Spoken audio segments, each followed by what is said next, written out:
हमारे पास ये इक्वेशन है like dy by D X plus P X Y is equal to Q X. तो इसमें हम लोग बेसिकली इंटीग्रेटिंग फैक्टर से मल्टीप्लाई करते हैं, जो कि होता है I F is equal to E D by integral of the P x D x. तो इंटीग्रेटिंग फैक्टर से मल्टीप्लाई करने से होता क्या है ना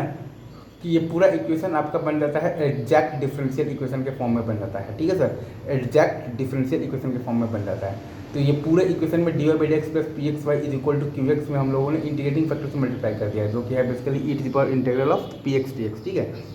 तो हमारे पास आ गया है D Y by D x into E to the power integral of the P x D X plus आ गया है P X Y into E to the power integral of the P x D X is equal to Q x into E to the power integral of into E to the power integral of the P x D X. ठीक है sir, अब D x से multiply कर देंगे पूरे equation में, तो आ जाएगा D Y into E to the power integral of the P x D X plus P X Y into E to the power integral of the P x D X is equal to आ जाएगा आपके पास Q x into E to the power integral of the P x D X. अब देखिए यहाँ पर आपका Y का वन डी वाई है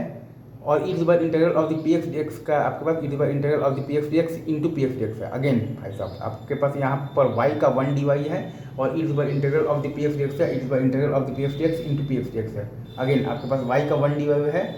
आपके पास y का वन डी वाई है और आपके पास ई to the power integral of the P x D x है, e to the power integral of the P x D x into P x D x है। ठीक है सर,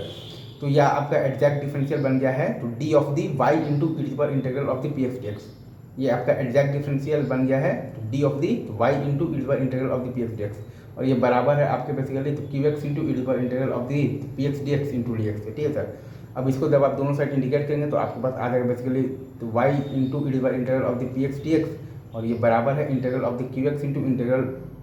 नहीं, और ये बराबर है बेसिकली आपका इंटीग्रल ऑफ दी तो Q x into E to the power integral of the P x D x, तो डी एक्स का इंटीग्रल अगेन मैं बोलता हूँ तो Y into E to the power integral of the P x D x, और ये बराबर है आपका basically integral of the Q x into आपके पास है e to the power integral of the P x D x D x integral. Again मैं बोलता हूँ Y into E to the power integral of the P x D X, ये आपके बराबर है बेसिकली इंटीग्रल ऑफ दी तो Q x into E to the power integral of the P x D x का integral. ठीक है sir, तो आपके पास फाइनल रिजल्ट क्या आया है, तो y times integrating factor is equal to integral of the तो Q x into integrating factor d x का इंटीग्रल। ठीक है sir, y times integrating factor is equal to integral of the तो Q x into integrating factor d x का integral.